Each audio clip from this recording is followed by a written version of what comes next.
Well, what we have are about 20 countries that are in active talks with the Trump administration. And so far, we've gotten a glimpse of 2 or 3 of those deals. The first one was with the UK. And they negotiated down some of their tariffs. President Trump's advisors negotiated a sort of truce with China. And then yesterday, the president laid out the broad contours of this deal with Vietnam, which has, not a giant economy, but it has become a pretty big exporter to the U.S. over the past several years. And so the president said he's going to put a 20% tariff on imports of Vietnamese goods, and then a 40% tariff on goods that come through Vietnam that have been transshipped there. Basically, Vietnam's a place where China ships a lot of its goods, sticks a label on it and says made in Vietnam, and therefore gets around some of Trump's tariffs on China. So they're trying to really crack down on this hub in Southeast Asia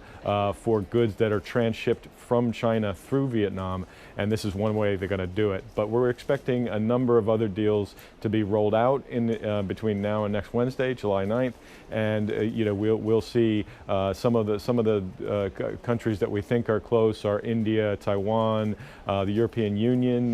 They're sounding more optimistic about a deal, which would be a big one. The transatlantic trade relationship is huge, and so but there'll be other ones with smaller countries too.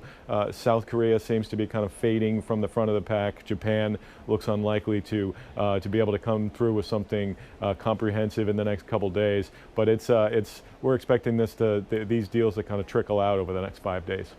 There are definitely too many things at play. I wonder, do you think that the president will push back the July 9 deadline? We have Trump and administration officials recently indicating that the deadline might be pushed back, but Trump did tell reporters earlier this week that he wasn't planning on an extension. Yeah, he's saying he's trying to maintain some flexibility there. I think basically the countries are going to fall into 3 main buckets. They're going to get their deal, like Vietnam is getting. They're going to get a delay. They're going to get more time to negotiate. Maybe they agree on a few vague things, and then they get another 3 months or another 6 months. And then there's going to be the third group of countries that are just going to get handed their tariff rate, and there won't be any negotiation over it at all, according to Trump administration officials. So who knows how those 20 or 25 countries are going to divide up into those 3 groups, but that's basically where each are going to fall. Hey, Brendan, how about our two of our bigger trading partners and our neighbors here, Mexico and Canada? It sounds like, what's going to happen there? Yeah, they're on separate tracks. They are of course, partners in the USMCA.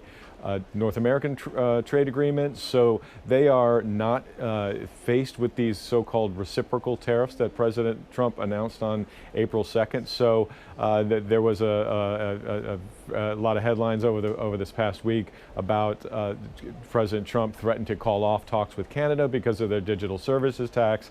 Canada lifted that tax and said, fine, let's get to the negotiating table. So those talks are happening at the same time. Mexico is trying to get some exemptions on the steel and aluminum and the auto tariffs that they face from their goods entering the U.S.